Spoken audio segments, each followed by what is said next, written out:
chat. So, and as we alluded to, we've got an announcement here at the end, which we're excited about. So we're looking forward to that. Carl, yes, you ready to cue this up, my man? I'm ready to cue this up. Should I get cracking? Share my screen? Yeah, go ahead and get cracking and share your screen, folks on the line. Absolutely, get your questions queued up for Deal Origination. Today is all about. Can you enable me to share my screen? No, why would I do that? Come on. Yeah, 1 second. Let's see here. Boom. You are good to go, my friend. Here we go. Yeah, if you guys have questions, go ahead and post them in the chat and we'll get to them as soon as we're through training. Yeah, we'll get it from there. Alrighty, Carl, I can see your screen, so I think we're good to go. You can see my screen. Let me just zoom it up a little bit bigger. Let me go to view, zoom. There we go. That good? Yeah, we're good. Alrighty. So this week, if you've been reading the Confessions of a Dealmaker emails, we've done kind of Deal Origination Week, because as you know, we had a big promo offer last week for Dealmaker CEO to help those people get out of the gate really, really quickly. We wanted to do this kind of special training, and this training's free to kind of everybody today. And we're not going to go through the mechanics of deal origination in terms of all the individual strategies. If you're in Dealmaker CEO or you're in our Launchpad Pro product, which we'll talk about with you at the end, we teach you how to do all of these mechanical things. But what I wanted to do today was just take a step back and just talk about what are the principles of deal origination. Why is deal origination so important? And there's actually 5 guiding principles that you need to embody to be an absolute complete ninja at originating deals and generating tons and tons of deal flow. So I'll tell you what the 5 principles are, and then we'll go through them one by one. So this training will take about 20 minutes. So the 5 principles are: number 1, deal origination is a numbers game, and I'll get into that shortly.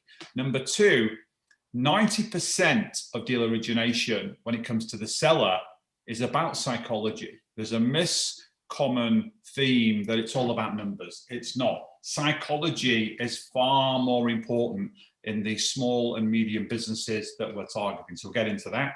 And then I'm going to talk about the concept of a deal origination machine. I'm going to use a supercar analogy. For those guys that know me, and my wife bought me a supercar for my 50th, which I'm really pleased about. So I'm going to talk about a supercar as you as the deal originator, and why you've got to build a machine for deal origination to be an ongoing process. What I'm also then going to talk about is mindset, and your mindset. Your mindset is 70% of your success as a deal maker. So we'll get into that. And then we're going to round this up talking about relationships. So deal making and deal origination is a relationship business. You've got to build them, you've got to nurture them, and you've got to leverage them for really high quality deal flow. So we'll get into that. So let's start with the numbers.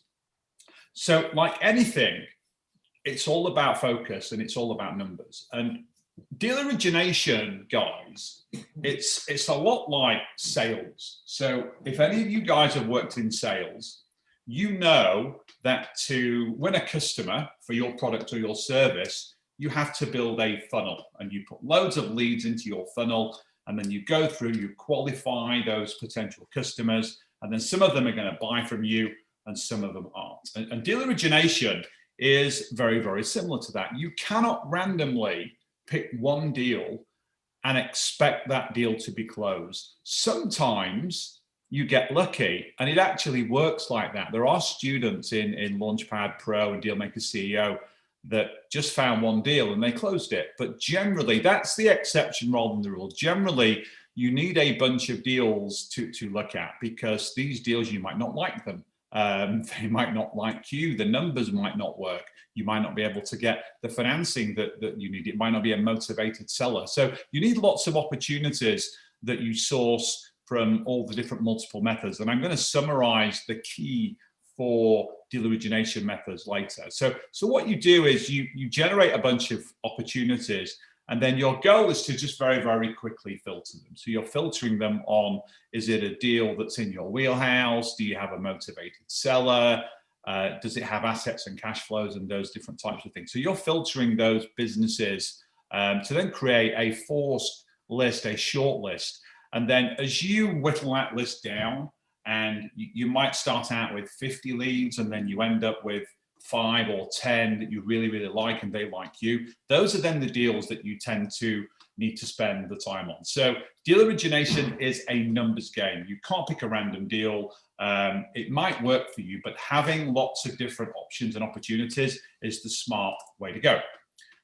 Next principle is all about psychology. And I want to explain this in a bit more detail. So back in the day, when I was a Wall Street guy and I was a corporate M&A guy, I was doing deals in the hundreds of millions and the billions of dollars. And when you're doing deals at that size, those deals are really all about the numbers. There's a little bit of psychology, but not much. It's more, when I say psychology, it's more politics with investors or the stock market or those different things. But really, those deals are about numbers. It's all about financial engineering. You know, if you're HP and you've got a $100 billion market cap, you can offer your shares to the companies that you're trying to buy. So it all just becomes math at the end of the day.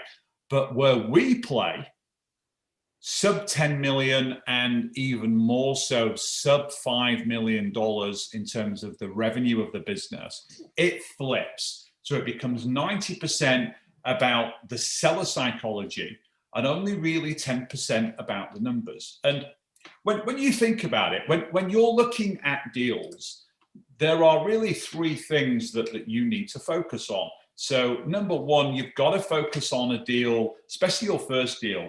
It's got to be in a sector that you know and that you understand to some degree.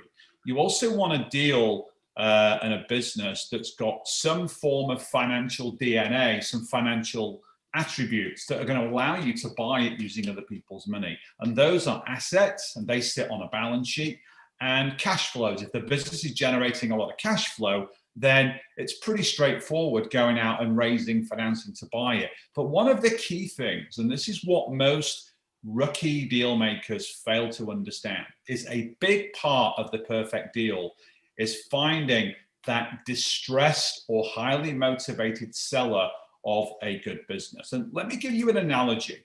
Imagine you go out, you start doing deal origination, and you find 2 completely identical businesses. I mean, they're the same business. They're in the same town. They do the same stuff, so same products and services. They might be in the same building. They got the same revenues. They got the same profits or cash flow, the same assets, the same customers. Everything's the same. The only difference is the seller. And more importantly, what's going on inside of the seller's psychology, inside of the seller's mindset. So take the guy on the left. These are 2 completely identical businesses. Nothing's different. The seller on the left, he's young, he's having a lot of fun, he's an entrepreneur. Every business is for sale, guys. It doesn't matter. If you have $2 trillion right now, you can go and buy Apple or Amazon or Facebook or Microsoft. So every business is for sale. It's just a question of the price and the terms of the deal. So don't let anybody ever tell you that their business isn't for sale. It's just a question of, you know, how much are you prepared to pay to buy that business? So it's a mistake to be focusing your energy on the guy on the left, because yeah, he's going to sell his business to you, but if he's really happy, if he's not motivated to want to come out of that business, he might want a 5 times multiple to sell that business. Most businesses are valued at a multiple of their profits or their cash flows. And the average is between 2.5 and 3. It's more 2.5 if you're in the US or Canada. It's more 3 if you're in the UK. In Australia, it's even higher. It's 4.5. But if the entrepreneur, if the owner is really happy in the business and they're not motivated, for them to sell, they might want a 5 times multiple. They might want a 10 times multiple. And more importantly, they're going to want most of that money when they sell the business to you. They're going to want most of that money at closing because they don't have that leverage and that motivation to want to get out. What you need to find is the guy on the right. So the guy on the right, and there's millions of these people when you know where to look.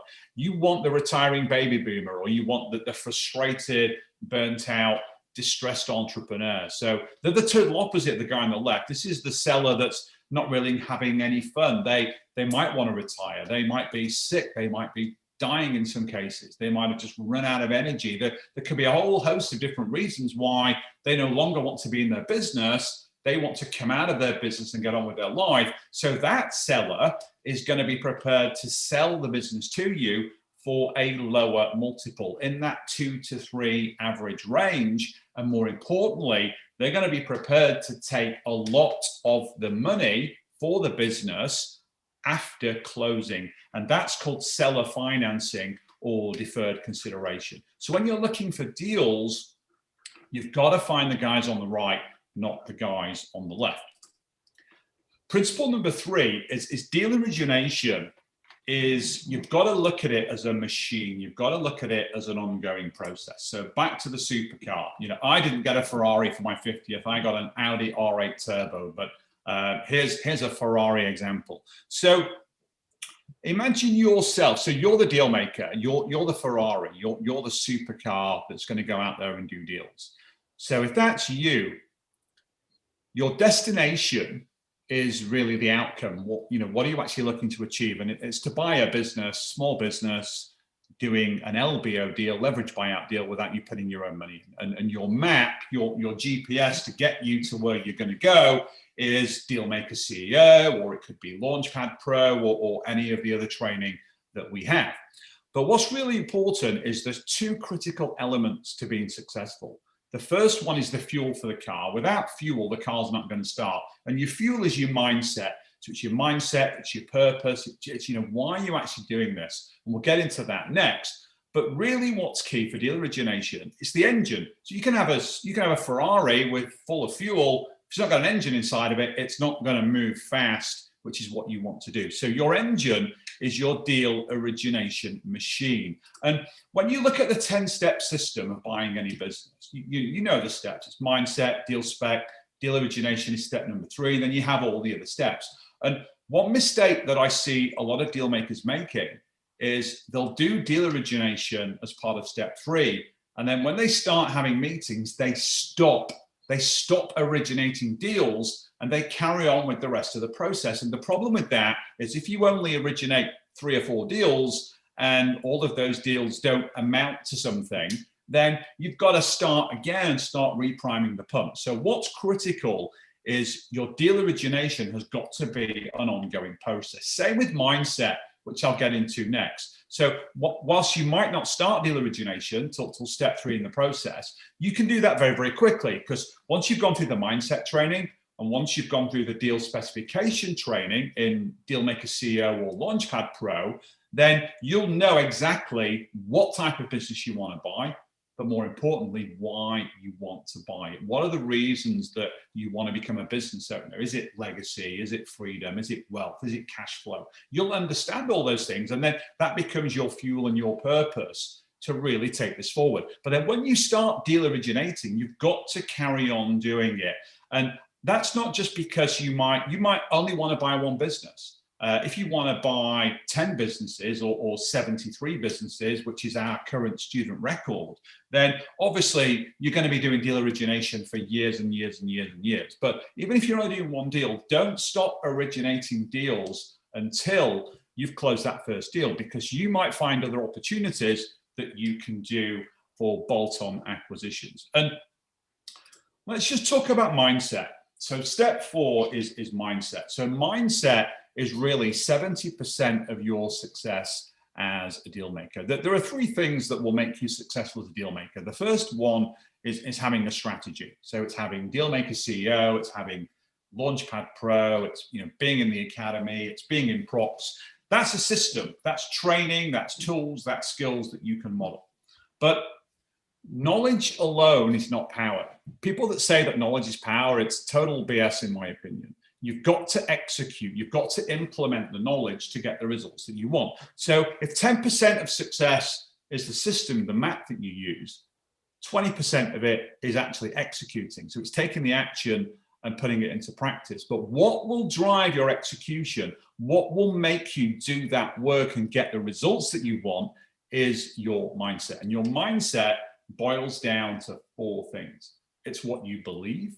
So if you believe you can't do this, it's not going to work for you. You've got to believe that this is going to work. You've seen all the hundreds of students that have closed deals. You've got to work on your own belief systems and really nail your ability to do this. And the second is your purpose. We talked about this before, and you might find this really strange, but nobody wants to own a business. You don't. What you want are the deep emotional benefits that owning a business will give you. It's pride, it's freedom, it's wealth creation, it's cash flow, it's insurance, it's assurance, it's ego in some places. We all make decisions as humans using the emotions in our subconscious brain. So once you've dialed those in and you understand why you really want it, it's the pleasure pain principle, right? Once you figure that out, this becomes a lot easier. It allows you then to take massive action and do lots of things. You're able to condition that, and then that gives you the momentum. So when you push the accelerator in that car and you get to 50, 60 miles or kilometers an hour, you've then got momentum. So even if you don't accelerate anymore, the car's still going to fly forward at a pretty high speed. And one of the things that may also hold you back, and I want to talk about this with a little story. Some of you might have heard this before if you've been to one of the events that Adam and I have put on over the past year or so. I want to talk about fear. It's really important that you don't give in to your fear and let the fear kind of hold you back. So I don't know if you guys can see me. I'm going to put on my Tony Robbins Platinum Partnership baseball cap. So Tony Robbins is one of my mentors. So he's been my mindset mentor for a number of years now. And my whole belief systems and how I operate, a lot of that stuff I learned from Tony. And we've got all of that content and we've plugged that into Launchpad Pro and the Dealmaker CEO system. And what was really interesting is I went to an event about 15 months ago. It was August of 2019. I went to, it's called Life and Wealth Mastery, and it was on a beautiful Spanish island called Tenerife, which is just off the coast of Africa. And we're in there day one, and they gave us a challenge, and it was a fear challenge. Now, I was horrified when I found out about this challenge. The challenge was you had to climb up a 100-foot pole, and then you had to leap off the top and grab hold of a zip wire and then sail back down to the ground. And when they told me about this, I absolutely froze, because those of you that know me, you will know that I had suffered very, very badly from vertigo, to the point where I could never sit next to the window on an airplane. Whenever I stayed in a hotel, I had to stay on the ground floor. I couldn't be on a high floor. I had terrible, terrible vertigo. So when they told me that I had to do this, I thought, you know what, I don't think I can do it. Vertigo for me has been a 45-year problem. But I did it anyway. I got up that pole, and I'm about halfway up, and fear absolutely gripped me. I looked down, and the pole swaying in the wind, and I was so frightened. So I gripped the pole, and I'm literally shaking. I'm nauseating all over this pole. It was disgusting. And I thought to myself, Carl, you're a leader. You're a leader. Don't show your weaknesses. You can do this. Don't give in to your fear. So I just gutted it out. I got up to the top of that pole and I leaped off, and I don't have vertigo today. And there was one thing that got me to the top of that pole. And it's really interesting. On the plane journey out about 3 days earlier, and my family came with me. My wife and son came. They didn't do the event. They were relaxing by the pool. But on the plane out, I read this really, really awesome book. And the book was called Can't Hurt Me by David Goggins. And in that book, he talks about the concept of a cookie jar. And what he means by that is your cookie jar is like your mental list of memories. And your cookie jar is, in life, no matter what you've done or where you're from, every single person watching this YouTube live right now, you will have done something in your life that you can remember that you did that overcame the odds. So it doesn't matter what it is. You've overcome those. You've done something extraordinary at some point in your life. So my message is, whenever you get into a tough spot, so if you start the journey as a deal maker and you hit a little bit of a roadblock, just remember back, reach into that mental cookie jar and remember that actually there have been times in your history, in your past, where you've overcome the odds and you've got amazing stuff done. And then there's another book that I've recently read. As you know, I've just done 75 Hard. And one of the books I read was The Iron Cowboy, Redefining Possible by James Lawrence. This guy did 50 Ironmans, which is a 2.5 mile swim, 112 mile bike ride, plus a marathon in a day. He did it 50 days in a row in 50 different states. What this guy went through was just insane. I don't think human history will ever be repeated with what this guy did. So when you read these books and you realize what these guys went through, everything else that you try and do in your life just becomes so much easier. It's amazing. So cookie jar mindset, really, really important. And then the fifth principle to wrap this up is Deal Origination is a relationship business. Relationships are absolutely critical to your role as a deal maker. And what's really interesting is when we talk about building a relationship network, there's a reason. So about 20% of all businesses that sell through business brokers. The other 80% don't. They sell through direct approaches and relationship networks. So before a seller goes anywhere near a business broker, whether it's BizBuySell, whether it's Transworld, Benchmark, doesn't matter. Before they go anywhere near a broker, they tell 5 people. They tell their spouse, but then they tell 4 people that you can network with. They tell their wealth manager. Why do they tell their wealth manager?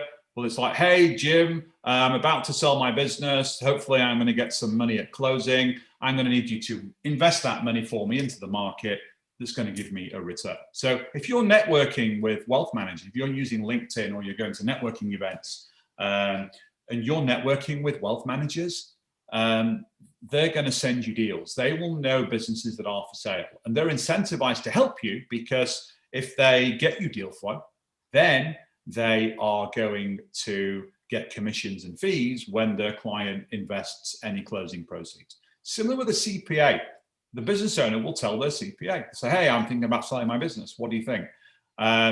Because the CPA can either act for the seller.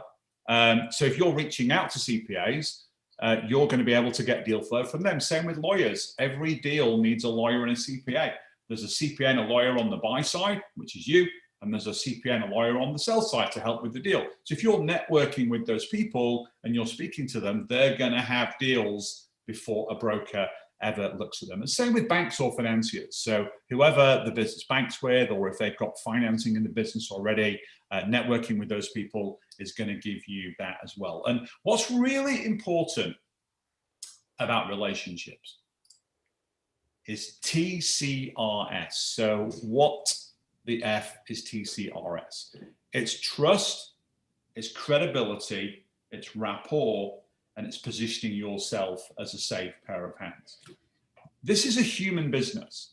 This is all done between people. It's buyers and sellers. We're human beings. So you have to get them to know you, like you, and trust you. So when you're buying a business, if it's in a sector you know and you understand, you're going to have some credibility. You need to have them trust you, that you're that credible person, that safe pair of hands that's going to take the business on. Because a lot of business owners, they might have owned their business for 10, 20, 30, even 40 years. And they've probably spent more time in that business than they have with their own family. So it's like giving up one of their children, if you will. So they want somebody, 79% of times, they want a buyer that's going to look after the business, protect their legacy, protect their employees, protect their customers and their suppliers. They don't necessarily want to sell out to the highest bidding trade buyer that's going to rip it up and destroy it as soon as the contract's been signed. And rapport is really, really important. And if you're in any of the training programs, we walk you through all of the different ways of building rapport. And then just to finish off, once you've done all that, there are really four big methods that you need to focus on for deal origination. If you're in the programs, there's tons of others that we go through, but here are the big four. Relationship networks we've just covered. Obviously brokers, that's where most people start. There's millions of deals listed with brokers right now. My advice with brokers is only look at deals really that are 6 months listed and beyond, because brokers, as we know, sometimes tend to overvalue a business, because brokers are in the business of selling to other businesses, so they jack up the price.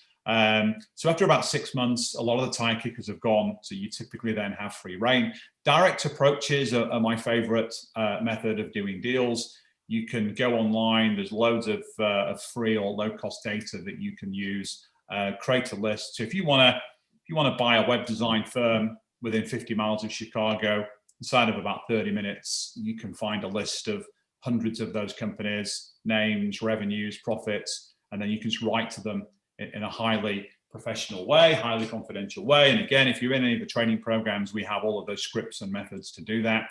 And then leveraging social media. When I started my deal making journey in 1992 in a Wall Street investment bank, we didn't have Google and Facebook and LinkedIn and the internet and all these different things. We had to use traditional methods. So today, social media is amazing, especially Facebook and LinkedIn. Those are phenomenal tools that you can leverage to get great deal flow. So that's just a quick piece of training on deal origination. Any questions on that, hit us up in the chat, or indeed any other questions that you have on any other aspect of the deal making process.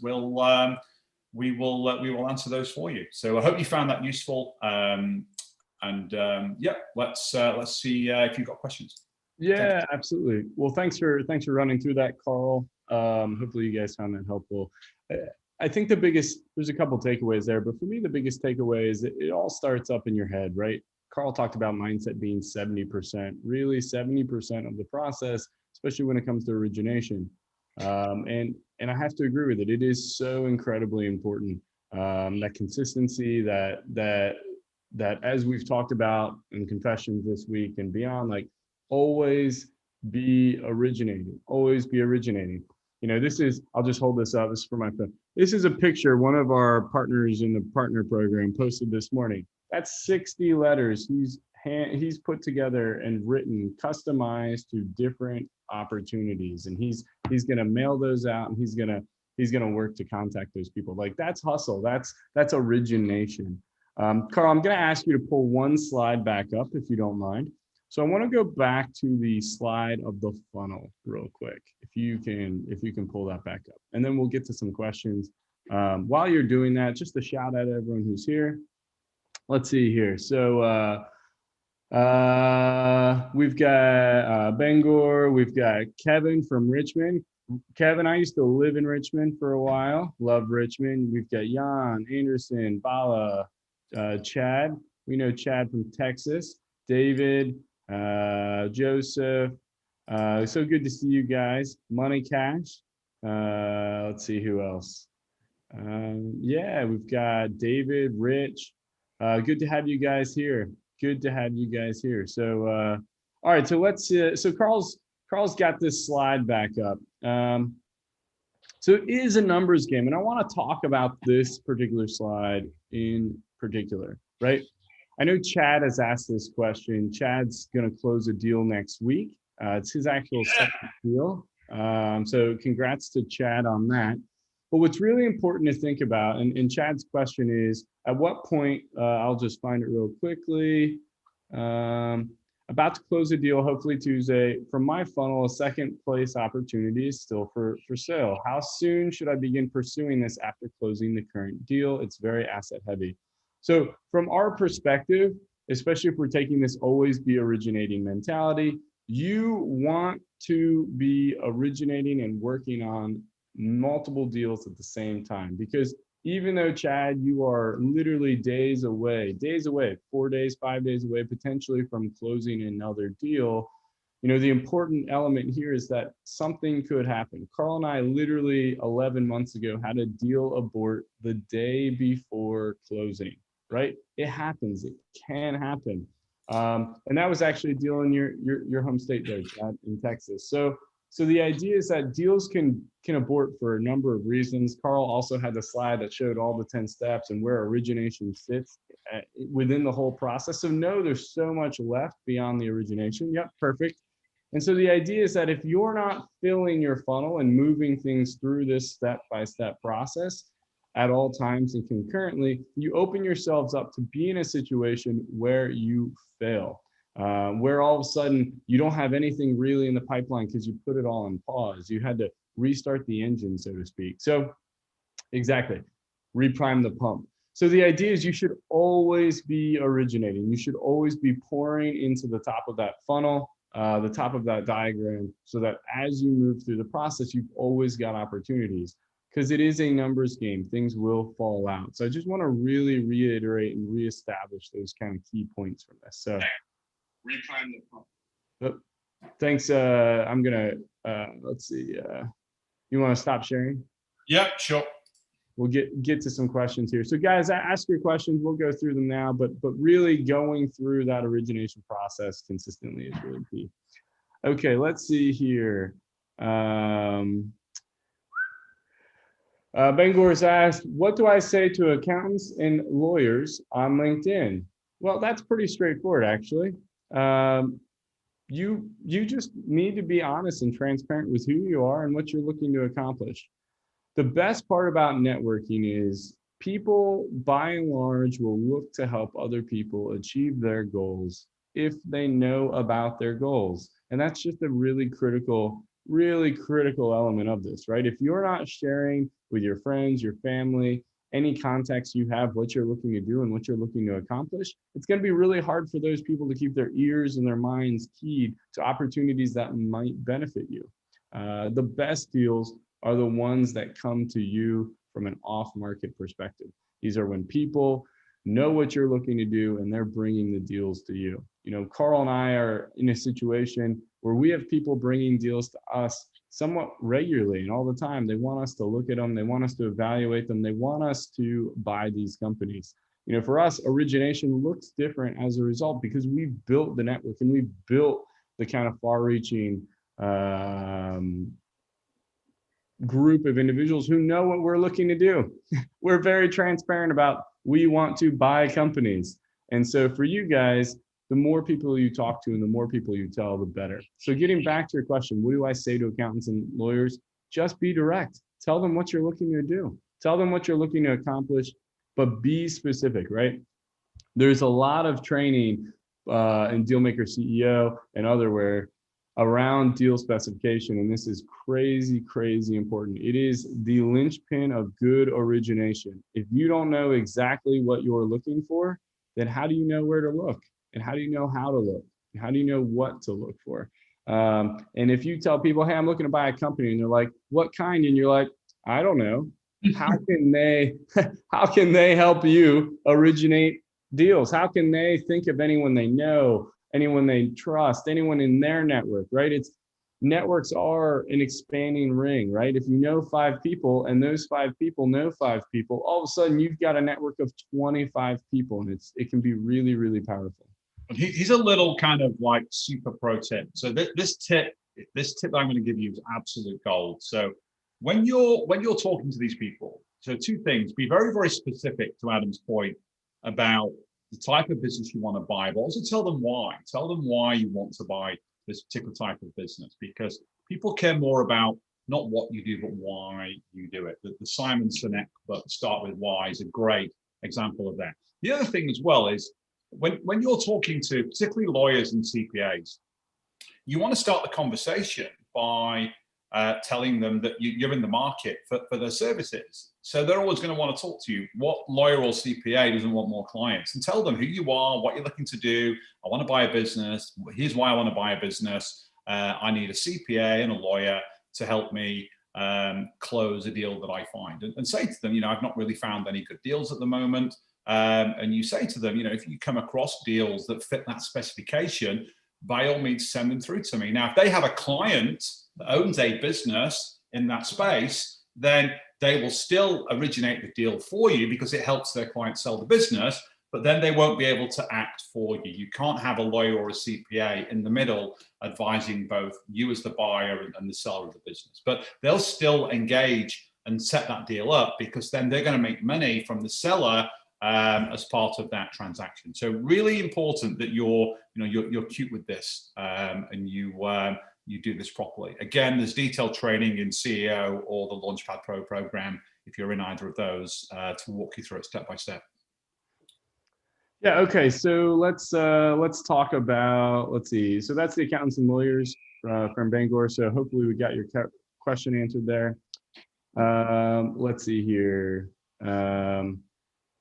Kevin made the comment, definitely agree. The more deals you see, the better you get at spotting good ones. Yeah, absolutely. And that's actually one of the really big benefits of Dealmaker Academy, where we're reviewing 2 deals every week, some of which can be your deals. You submit them, we review your deal. But the real benefit is, how do we accelerate as much deal review and as much business exposure as possible for you? And the Academy program is really good at that. You know, Carl and I, and through our business investment group, we've looked at over 600 companies this year, over 600. We are seeing just literally tons and tons of deals. And so the idea is that if you're not seeing a ton of deals, how do you foster that experience and shorten the learning curve as quickly as possible? That's one of the core values of the Academy program, which is where you're seeing those deals. You're watching live fire exercise. Yesterday, for example, we had an awesome Academy call. One, Carl pitched a deal. And so our lead coach, John, and I, we reviewed it and passed our comments on it. Hyper unique situation. And there were some specifics around the balance sheet on that company that when you are doing your own origination and you're looking at financial statements, you would have never thought to think of some of these things unless you happen to see that red light, green light call, and you happen to see the opportunity to figure out, ooh, here's why that's a problem, or could be a risk, or the narrative of the seller doesn't match the actuality of the business, and what does that actually mean? So there's real power in kind of accelerated experience. So it's a great program. So but the idea is, Kevin, you're absolutely right. The more deals you look at, the better you're going to get at spotting the good ones. It's how you take that top of the funnel and quickly make sure it's quality going in, because the less junk you're putting in, the better off your origination funnel will be. So Chad, we've already answered your question around how soon should I begin pursuing this after your current deal? The answer is you should pursue it now. You shouldn't wait. Pursue it now, absolutely. There's no need to wait. There's no need to wait on that at all. You want to take a look at it as soon as possible. No issues there. So let's see here. Let's see, money cash. If I join and do everything you state correctly, what % chance do you think I will own a solid business? Now, Carl, before you answer this, because I know you've got a great answer for this one, before you answer this question, I have to shout out all the people in the chat who responded to money cash.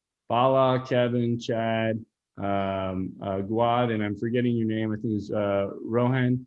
You know, they jumped up and stepped up to the plate and answered the question. And I'm sure it will match your answer in some ways.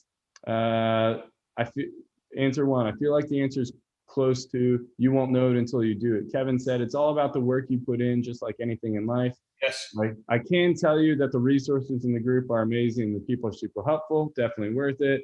The tools work, but not on every deal. You have to build your own toolbox and learn how to use each tool.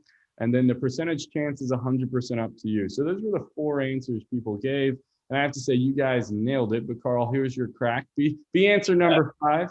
Yeah. So I totally agree. Let me ask you the same question, the person that answered the question, and let me give you a gym analogy. So let's say you sign up for the best gym in the world. It's got all the equipment you need. It's got all the machines that you need. It's got all the nutrition that you need. It's the best gym you could ever join. So you've paid that membership, right? If you go to the gym every day, like I just did for 75 Hard, and you do the workouts and you do the nutrition, you do everything that you're supposed to do, you follow the rules and you do the work, you will 100% get the results. You know, my goal in 75 Hard was to drop 30 pounds, and I did it because I did the work and I didn't quit. If you join the gym and you never go, you're not going to get the results. And it's the same with any of our training or anything else in life you ever attempt to do between now until the day you die. If you do the work and you follow the rules and you follow the process and you dial in your mindset, which we teach you, and you take massive action every day, you will get the results that you want. If you don't do any of that stuff, then you won't get the results that you want. So, buying businesses, it's not a get rich quick scheme. It's a get rich slow scheme. You have to do the work. You have to put in the effort, and anything in life that you want to do that's meaningful, those rules will apply. So if you're prepared to do the work, and you're prepared to follow the rules, and you're prepared to do whatever it takes, you'll succeed, my friend. No question. Yeah, and I have to agree with all of that, right? It's no one's going to walk the road for you. You've got to walk it. It's a great road to be on. Hell, here I am hanging out in Mexico, owning businesses around the world. It's a great road to walk down, but it took a lot of work to get here. It doesn't happen overnight. But if you work hard and you put in the effort and you follow, listen, we'd love to have you in our program. We'd love to have you be a successful student like so many others, but there's probably others out there you can find some kind of training from. I don't know if they're all doing deals, and I don't know if they've done the level of deals we have. And so you can pick who you want to work with. Certainly some people have mentioned in the chat the benefits they've had of working through the program. But none of that actually matters unless you're willing to put in the work. And frankly, that's the kind of students we want to work with anyways, the people who want to do the work to actually change their lives. That's what means the most to us.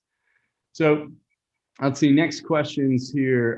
So David's asked, hey, Carl, my background is in hospitality, restaurants management. What are your thoughts on trying to acquire a business within this industry at this time, considering the effects of COVID-19? Yeah, I guess it all depends on where the business is and whether the business can pivot to be, a different business model. So very good friend of mine owns an Italian restaurant in my local village. And I've been going there for 15 years, and I've spent tens of thousands of dollars or pounds inside of that restaurant. When COVID hit, Jamil called me and he said, look, what am I going to do? I've got to close the doors. I can't sell alcohol. I can't sell food.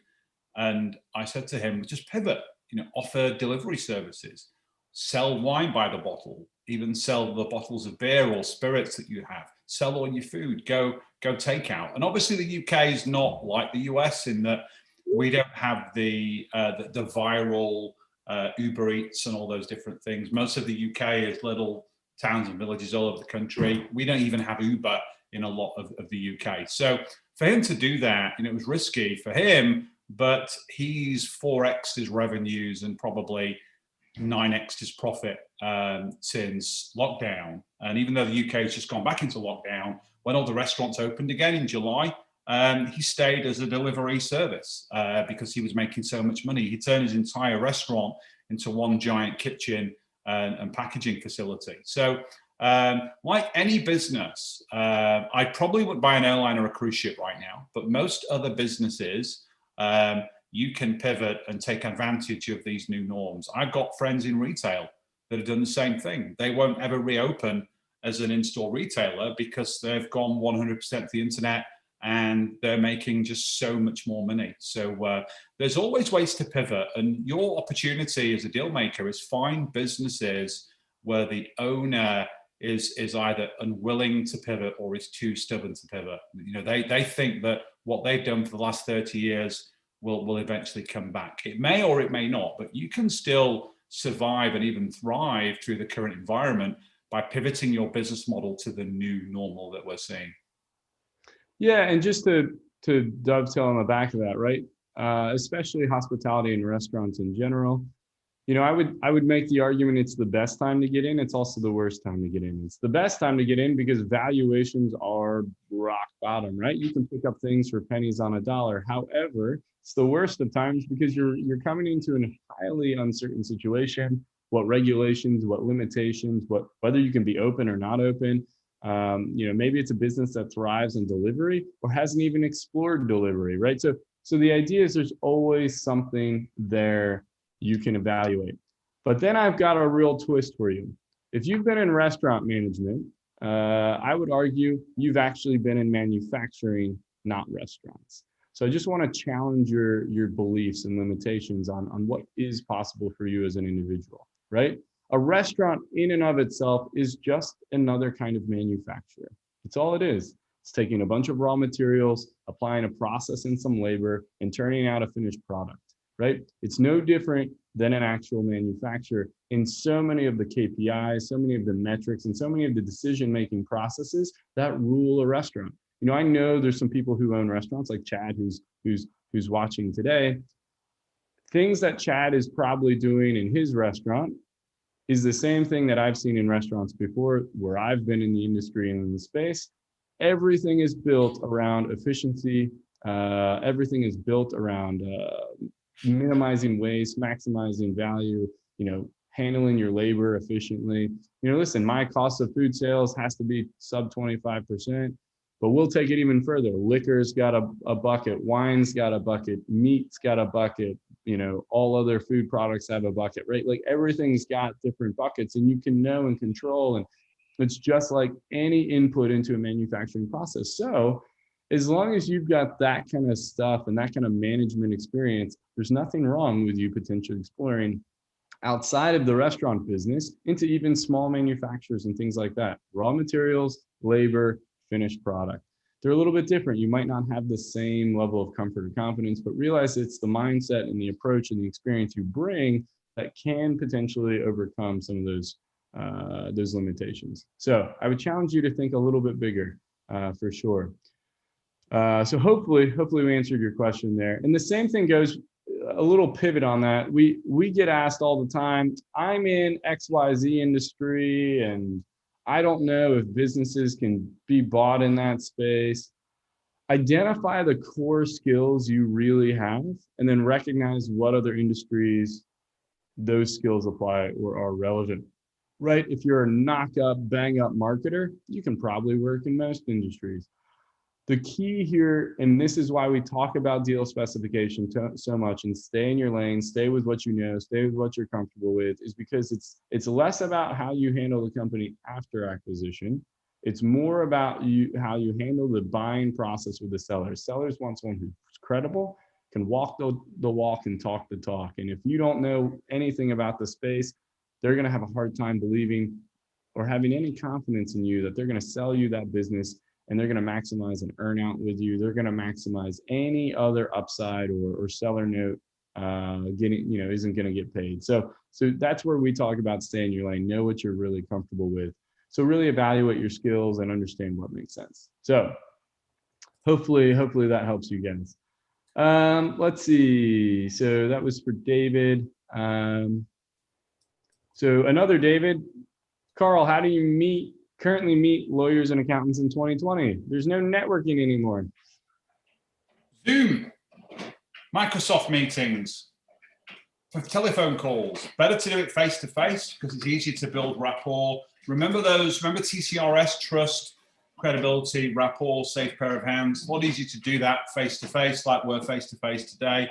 And it's actually a lot easier these days to do this thing by Zoom. It saves you time having to travel. You're not having to schedule in someone's diary to physically go into their office, which depending on where you live, you probably can't do right now.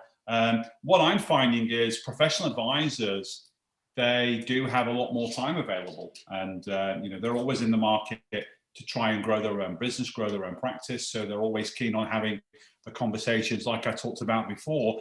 Position yourself as a potential client of this advisor, and you're going to need help in closing the deal. So, using LinkedIn or other networking tools to get these people, get their email addresses and phone conversations, and then just be sitting at your computer having Zoom calls. I'm doing it, Adam's doing it, our thousands of students in our programs are doing it. So that's definitely something that you should be doing. As part of we are literally streaming live using Zoom. Yeah. So here we are. I'd rather be in a hotel ballroom talking to you guys live, but we can't do that right now. We'll get back to doing that hopefully next year. But yeah, Zoom is your friend, and it's free. You can speak for 45 minutes, and it's free. You don't even have to pay for it. LinkedIn and Zoom are free tools. You can have millions of conversations with people, and it won't cost you any money whatsoever. So definitely use those tools. Absolutely. Okay, so we did have a question that came in from the email earlier, so we'll just address this. So Mark, I don't know if you're on the call, if you'll listen to it later, but we just want to answer your question. So Marcus asked, I'd like to see a better breakdown on how to speak to the banks. I don't feel that you've explained enough in detail in the past. I've spoken to several banks, and they're only interested in the money the company is making, not the equipment or inventory. How do I get past this and get the collateral needed?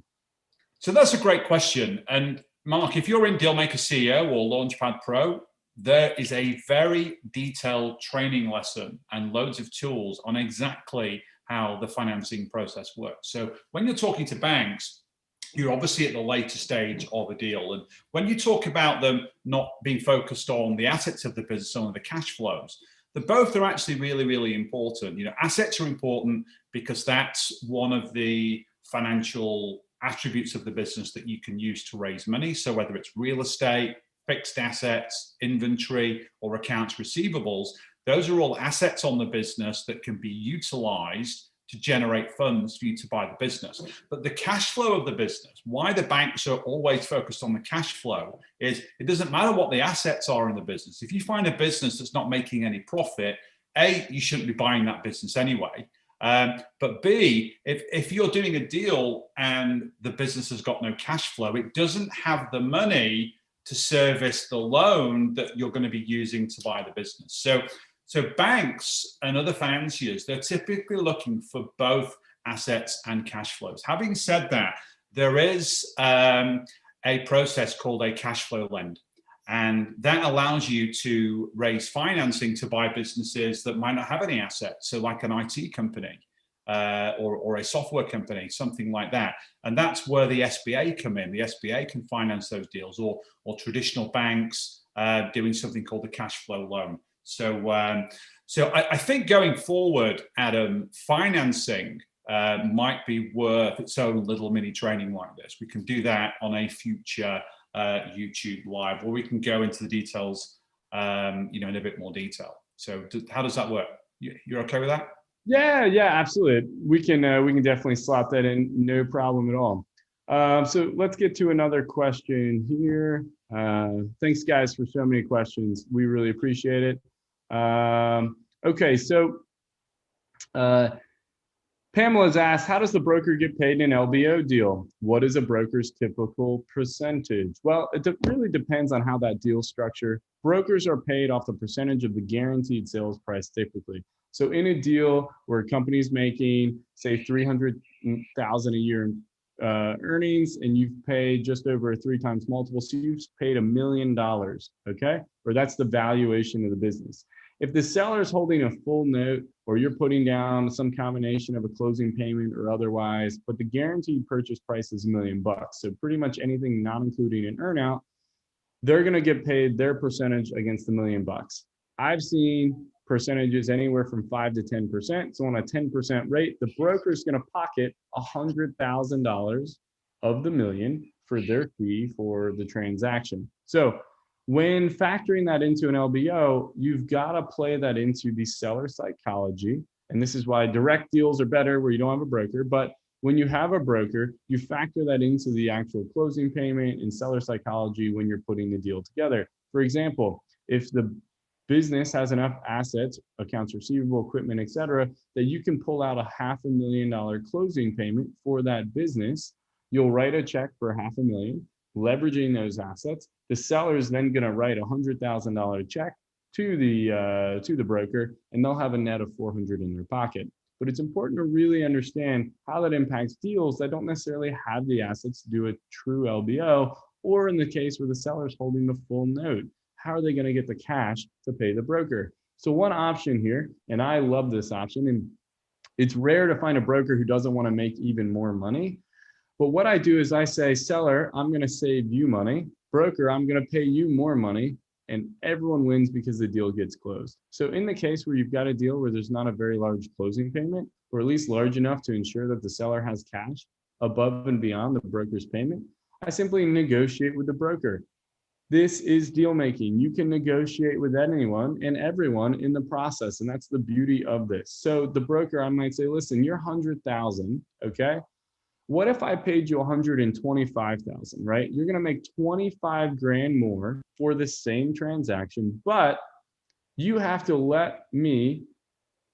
collect your payments over a 2-year period of time, paid monthly, and half of it comes from the seller, half of it comes from me. So now the seller is thinking, instead of paying 100,000 by myself, I only have to pay 62,500 bucks for the broker, and I get to pay him out of over time. It's not a big check at the point of closing. So the seller's happy because they saved 37,500 bucks. The broker's happy because they made 25K more, really just for getting payments over a couple of years. And I'm happy because I closed the deal and have cash flowed out. The business is paying for the fee. And so for deals where the seller's holding most, if not all, of the paper, and you don't really have a big closing payment, it's an awesome way to kind of juice the closing process and the seller experience where they're not out of their cash. The best part is if you're paying a seller monthly payments over that period of time, you simply can deduct their portion of the broker fee right out of it, pay them the net, and then you take and just write one check to the broker. So you make sure the broker is getting paid. Everybody walks away happy. Everybody walks away a winner, and you've bought a company using other people's money that way. And it's a great little strategy in an LBO styled situation, offer and structure, where you don't have to rock up with that much of a closing payment out of the balance sheet or things like that to still get the deal across the line. Anything to add to that? That's a great question. Something I want to do real quickly, if I can. My Facebook Messenger is blowing up like absolute crazy. So some of the people on this YouTube live are friends with me on Facebook. I tend to accept the friend requests. So a lot of people blow me up and say, hey, what's this Launchpad Pro product that you keep talking about? You've been mentioning it throughout the training. What is it? Is it new? And it is new. Let me just take a minute just to tell you about it. So this is really, really cool. So Launchpad Pro is a product that Adam, myself, and the team, we've been working on really, really hard for the past week. As you know, about a week ago, before that, I was 50, and we made the decision to do a big birthday promo for Dealmaker CEO, and we got tons and tons of new students into the Dealmaker CEO family. And then Donna, our kind of customer service and operations lead, came with this great idea. Let's survey all of the people on our email list and ask them, what are the challenges they're facing, and maybe why didn't they come into the Dealmaker CEO program? And what was really interesting is there were two massive responses to that. One was cost. The cost of enrolling into Dealmaker CEO was a little bit prohibitive, especially in the current situation. And a lot of people, really looked at Dealmaker CEO. Obviously, a lot of them joined, but some people looked at it and thought, wow, there's so much training here. There's so much to learn. There's so many tools. Wouldn't it be amazing if you guys had a lower cost product that was a little bit more distilled and had all or a lot of the things that I would need to really start my deal making journey? So we decided to kind of pivot an existing product that we had called Launchpad and make it even more powerful and useful for people to really start quickly the journey of buying a business. So let me tell you about Dealmaker Launchpad Pro in a little bit more detail. So it's got 5 key elements to it. So we're CEOs, a 10-step process. We've kind of squeezed it down into 5 steps. So it's mini training that gets you really, really far in your deal process. So today we're talking about mindset, and your mindset is really important. So really dialing that in is critical. So we go through all the mindset piece.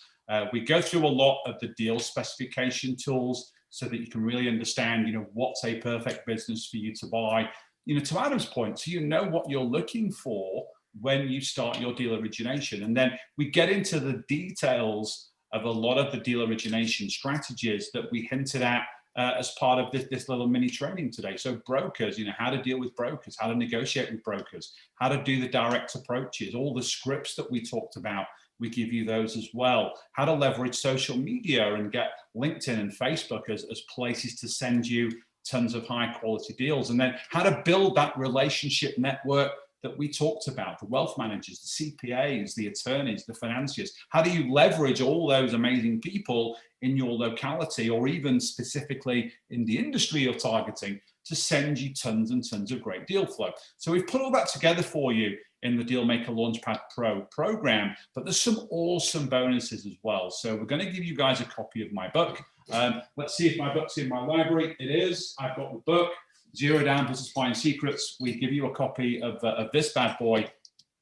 And then there's also a really awesome little bonus training. We call it 8 weeks. We call it 15 minutes to your first seller lead. So how do you get really, really quick, fast, high quality deal flow just in a matter of minutes, just to get you started looking at deals, analyzing deals, and really helping you feel like you're a badass deal maker starting on this journey. But the really awesome stuff, the real kind of golden nugget in this training is what you probably know is we have one of our platinum programs is called the Dealmaker Academy. And inside the Dealmaker Academy, Adam alluded to it a few minutes ago, every Thursday, our Academy members, we go through deals. So Academy members will send in deals. We anonymize them. I'm working on a transaction right now for Prox. It's in the early stages. I teed that deal up yesterday.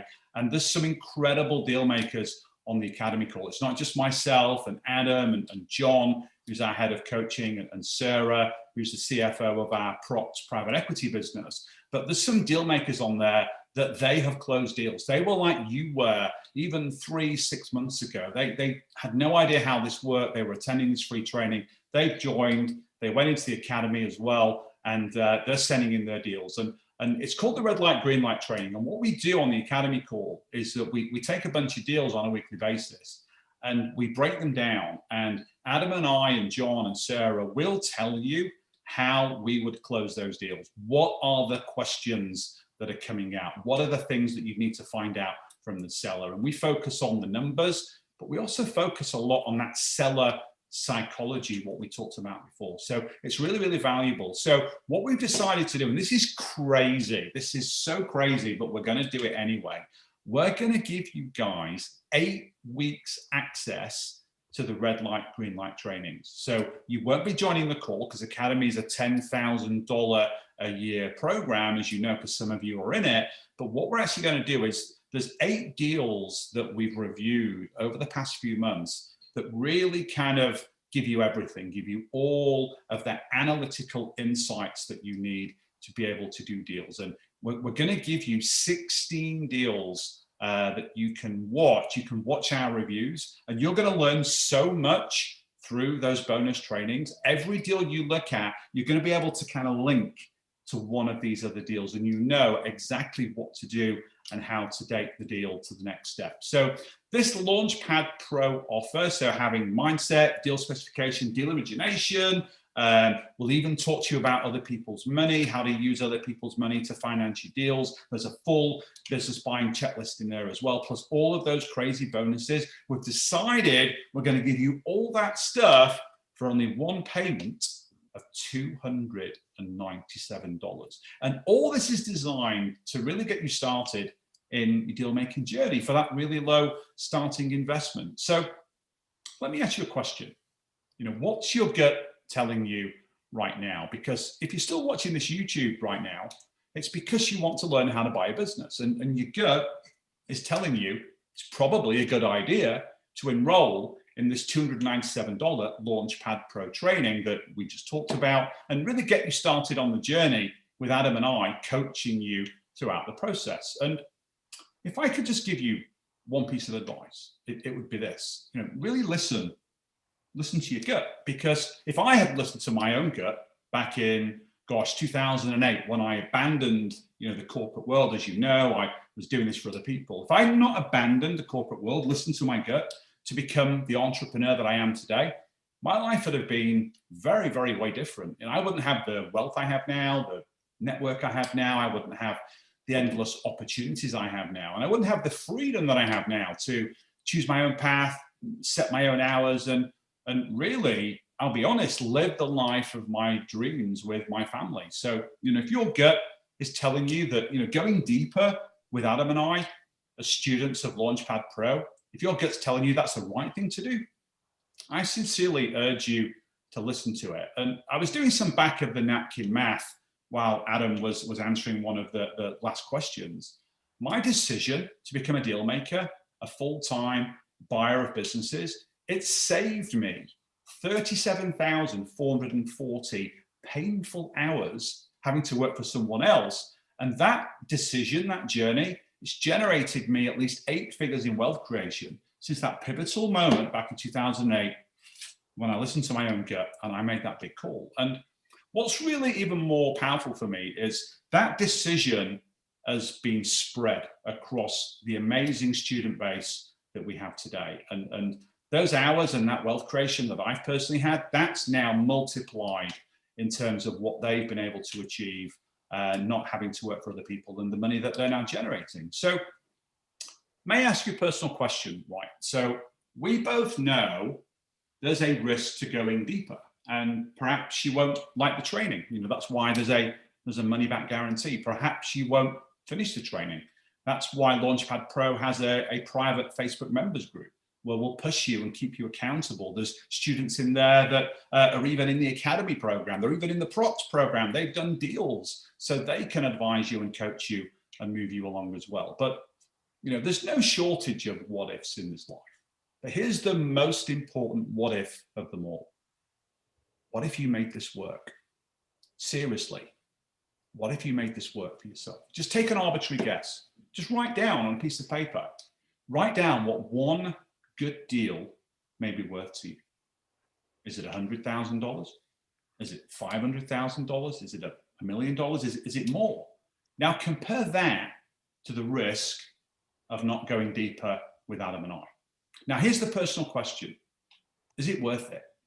Is success for you worth that risk? For Adam and myself, it is, and it always has been. So if you're like me and you're like Adam, you want more for yourself, you want more for your family, your gut's telling you it's the right thing to do to go deeper, then enroll in the Launchpad Pro program and get started with the training that we've put together at this crazy low price. So the enrollment page, let's hope we're dropping it in the chat. It's trainwithcarl.com/launchpad pro. So trainwithcarl.com/launchpad pro. We're only going to make this available for a very short space of time. So don't miss the chance to get started and get into the deal making journey. So make the call, guys. And the reason I say this is I don't want you to find yourself maybe 1 year from now. So November 2021, I don't want you looking in the mirror and saying, wow, I've not progressed at all. I should be so much further ahead from where I was just 12 months ago. If only I'd listened to my gut and said, yes, let's do this. So I invite you guys, come train with us. $297. It's less than $1 a day if you amortize that over a full year. Would you spend $1 a day to change your life? I sincerely hope so. Well, Carl, and I think you've hit so much of what's key there, right? And there's some people who've asked, listen, if you're a Dealmaker CEO student or an Academy student, this isn't for you. This is for the people who are looking to get started and aren't sure. We wanted to give someone in that position an opportunity to really get started and to understand what deal making can be for them. Because as Carl has said, what happens if this works?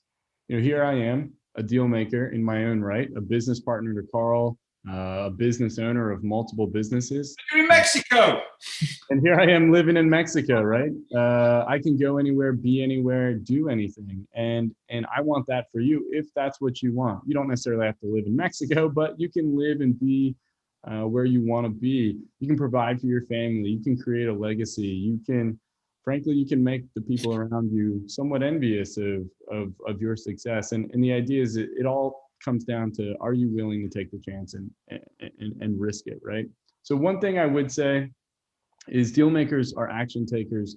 You don't hesitate. You move forward and you make the decision. So we want you guys to move forward. We want you guys to jump in and get started. And that's why we put Launchpad Pro together.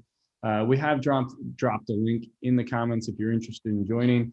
And before we sign off, there's a couple other questions. Let's make sure we answer questions for people who are here.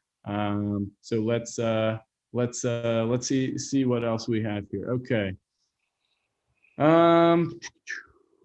Lots of questions. Let's see here. For my first deal, is it better to go for a sector I know but is less profitable versus going for a deal in a sector I do not know but know the numbers are better? Always better to stay in your lane and stay with something you're comfortable, right? Even though we are teaching owner investor, not owner operator, and I want to be very, very clear, you're not an owner operator, you are an owner investor. To strategically lead that company, you want to know something about that space. Yeah, because you would, because if you're buying a business in a sector that you know and that you understand and you've got a network to deploy and you can add value, you can very, very, very quickly increase the profitability of that industry. Whereas if you buy a business that you don't know that's got higher profit, because you don't know what you're doing, it's likely that the profits may suffer. So definitely stay in your lane for that first deal, and unless you have that badass horizontal skill set that Adam talked about before, whether it's marketing, legal, whether it's CPA, it doesn't matter, because you'll be able to move the needle in any sector if you've got those skills. Yeah, absolutely. So Garrett's asked, to find an appropriate size deal that meets my personal income goal, in your experience, do most owner operators take a salary, or is their comp based on the business's EBITDA? Well, first of all, you're not an owner operator, you're an owner investor. Unless you are dead set at going into that business every day and running it, you are not an operator. Your general manager, the person who runs it every day, they take a salary and probably have some kind of incentive based on the performance of the business to really keep them engaged and focused on growing the company. And you, the profits are your income, right? I want to buy a business that's doing $1 million a year in profit and I can pay someone a couple $100,000 to run it. That means I'm still putting, or have the opportunity to put $800,000 a year in my pocket. And that's where owner investors really make their hay, because you can own multiple companies, and because you're not doing the work every day in the business, you can help manage many of them. It's what Carl and I do. Hopefully that answered that, Garrett. Let's see. Rajan, one deal I'm looking at has a 3.6 multiple on net earnings, not EBITDA, and it's based on trailing 12 months only. Is that normal? No. It sounds like it's being positioned by a broker who's just trying to maximize value and set some kind of a market. At the end of the day, valuation is the number you're willing to pay for a company, right? Doesn't mean it gets the deal closed, because the seller's got to accept it, but you should only ever pay for a company something you're comfortable paying for, the amount you're comfortable paying, and the deal structure you're comfortable paying. What's interesting, if it's 3.6 times net income, then it's going to be a lower multiple of the EBITDA, because you're deducting interest, tax, depreciation, amortization of goodwill. So you might find that deals 2 times EBITDA, which is, the low end of the average scale. So depending on the industry, that would be a sensible multiple for the deal. But remember, guys, the multiple is only one part of the deal. The terms of the deal are much more important. So Adam, would you pay 5 times EBITDA for a company? Of course I would, if I could pay for it over 15 years. There you go. Exactly. So deal structure is far more important than the valuation in and of itself. There are reasons why you wouldn't want to pay 5x even over a 15-year period. There are valid reasons why you wouldn't want to pay that high multiple. However, in the grand scheme of things, deal structure trumps valuation, because it allows you to manage the future cash flows of the business in a very profitable way for you, above and beyond the cost of debt service on an annual basis. Okay, so let's see here. Next questions. Srinivas, found one deal with profits of 140K but has no staff. Owner's willing to teach the basics. It's in a valve industry. Sale price could be around 150,000 pounds. If I employ staff, is it worth it? I would say sounds too small for me to be interested, right? If there's no staff in the business, it's just the sellers, the person doing everything. You're buying a job, you're not buying a business. And we highly recommend you don't do that unless you're dead set on buying a job, which feels expensive to me. I'd rather not pay for something to just pay myself to work every single day. Dave has asked, do you have a process after asking them why they are selling the business? Meaning how to uncover the real reason.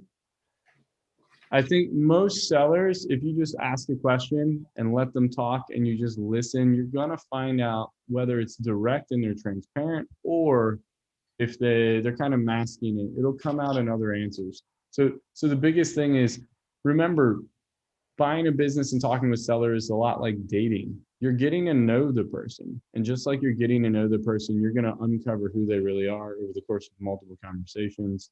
You know, for us, we want to target that retiring seller. And it's pretty easy to find out if someone's retiring.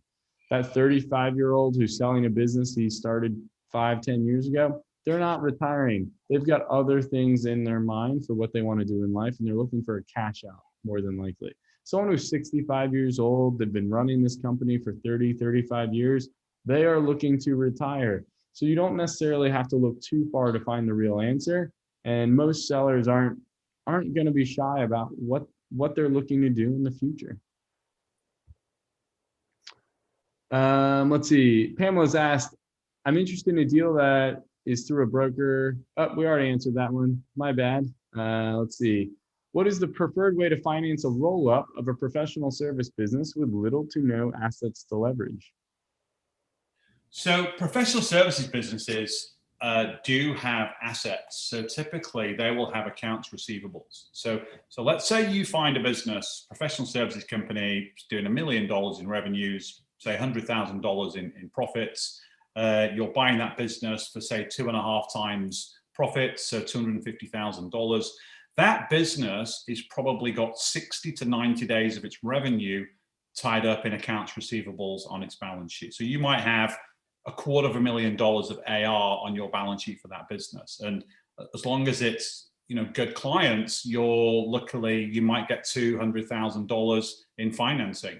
So if you're buying a business for 250 and you can get 200 in financing for a closing payment, then you're well off to the races in terms of structuring that deal and closing it. And then, you know, I love roll-ups, Adam, and I know you do too. Roll-ups are amazing opportunities. And, you know, for the earlier student that was buying a really, really small business, buying a small business is bad unless you can probably do a roll-up. If you can buy 5 of them or 10 of them or 15 of them, you can extract a lot of duplicate costs and just generate a lot more cash flow when you're combining these deals together. So on the professional services piece, if you're on our Confessions of a Dealmaker newsletter, I did a walkthrough of a professional services deal, a couple of months ago. So on dealmakerwealthsociety.com, in the archive of all of the confessions, emails, and blogs, there's a full walkthrough on how to structure a professional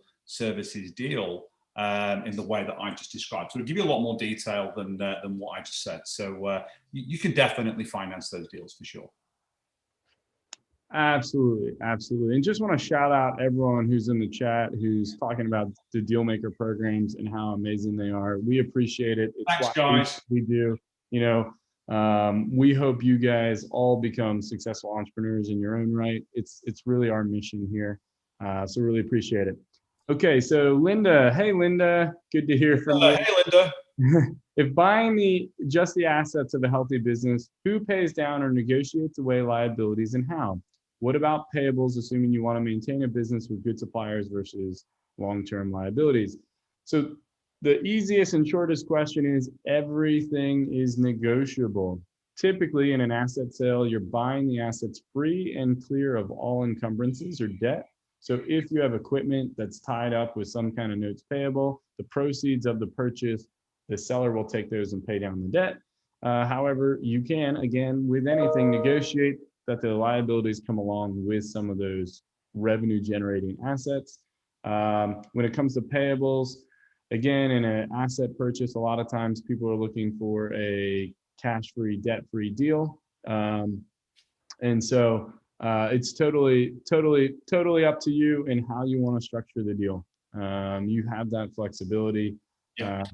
For us, we've done asset deals where we include cash and we include things. The real structure around an asset purchase is more around the legal entities. Instead of doing a share purchase, we're just pulling over the working capital, operating assets, capital assets, and associating operating liabilities with them. So you can do that even in an actual asset purchase.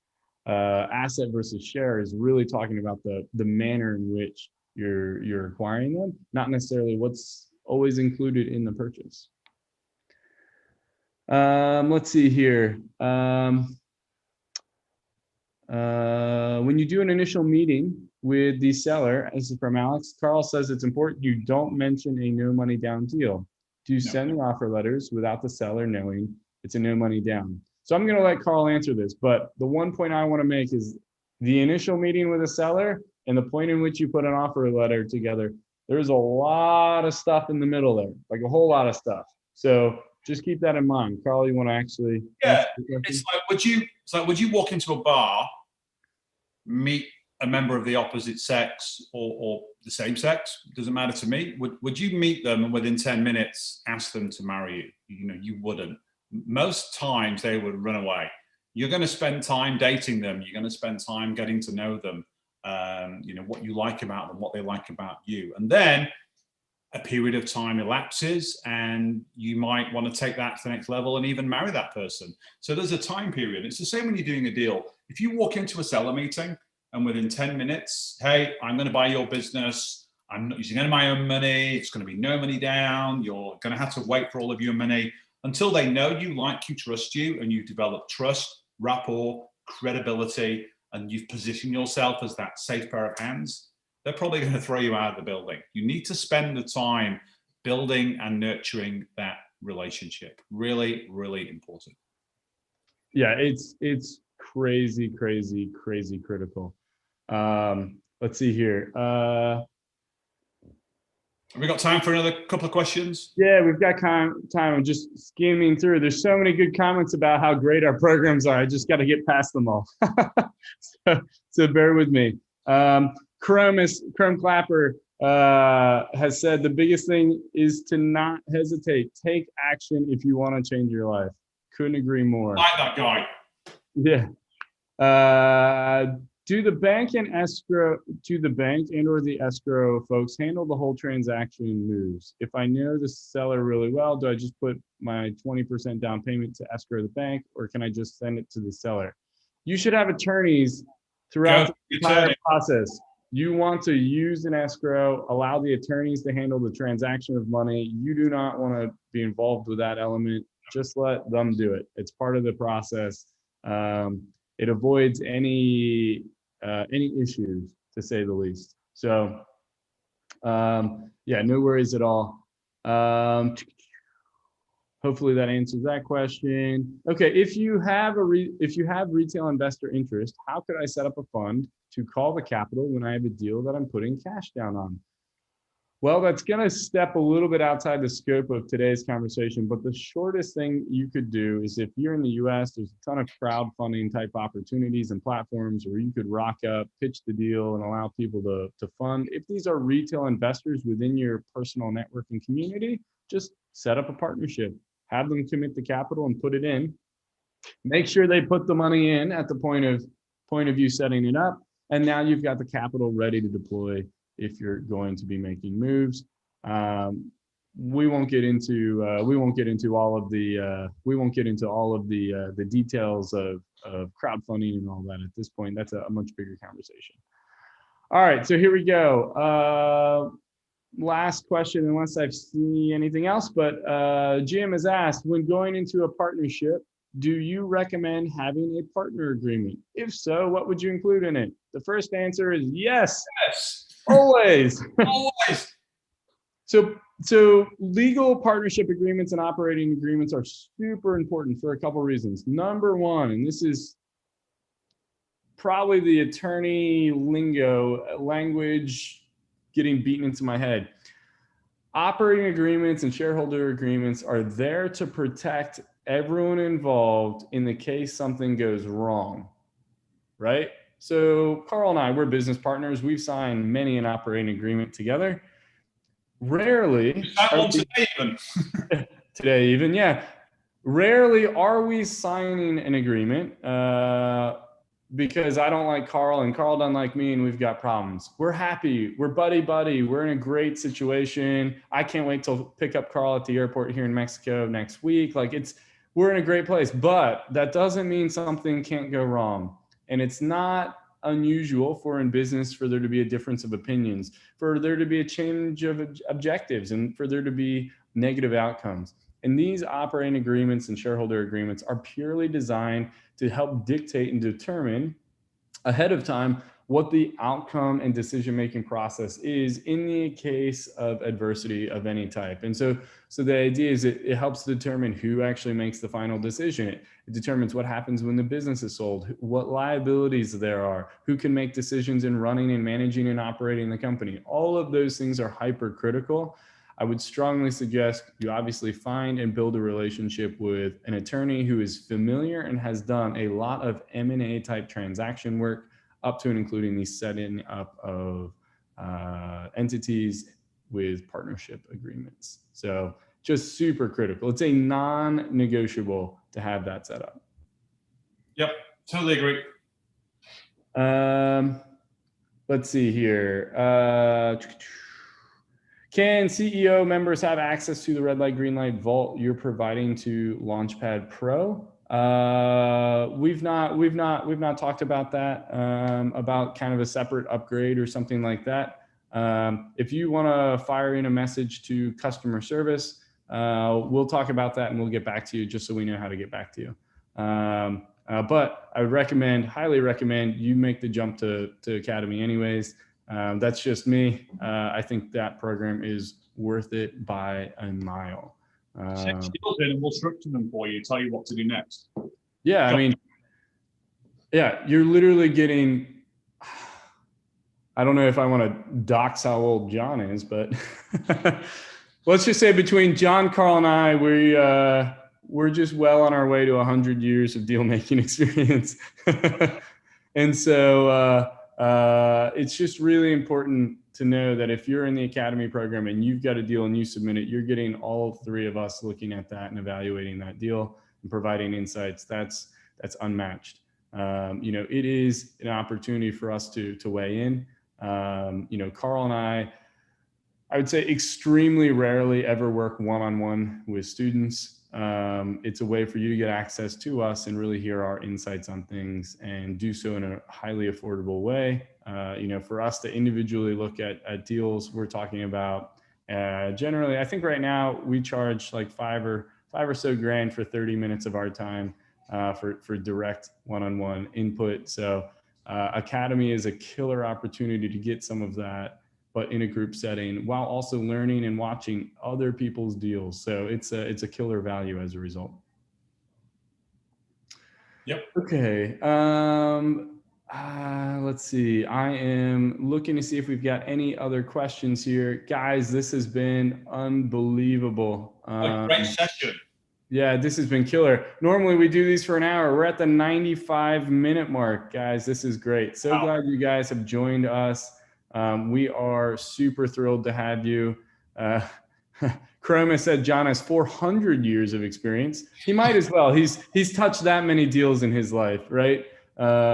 John is incredibly fabulous. I have nothing more or less to say about that than, John's an absolute all-star of all stars, and we're fortunate to have him as part of our family. And not only does John support the Academy program, John works with us in our investment group, and he helps support our deals. That's how much we appreciate John's experience. So, alrighty, guys, have a wonderful, absolutely wonderful weekend. I'm gonna go eat some tacos and have a great weekend. My brother's coming down to Mexico with his girlfriend, so we're gonna hang out and have a good time. And I want all of you guys to remember you're one deal away from just changing your life. It just takes one deal. And the faster you take action to get down that road towards business ownership, the quicker your life will change. Yeah, brilliant. Well, have a great weekend from me, guys. Always love doing these. You know, we're doing deals and we're coaching at the same time. This is the stuff that really lights me up. I love doing it. So I hope you enjoyed the training. If you're not in any of our programs, I sincerely urge you jump all over the Launchpad Pro offer. It's crazy. The value you're getting, the resources you're getting to give you that first start is truly incredible. So we'll see you inside of the membership groups and the Facebook groups. Have a great weekend, and we'll see you guys soon. Until then, bye for now. Have a great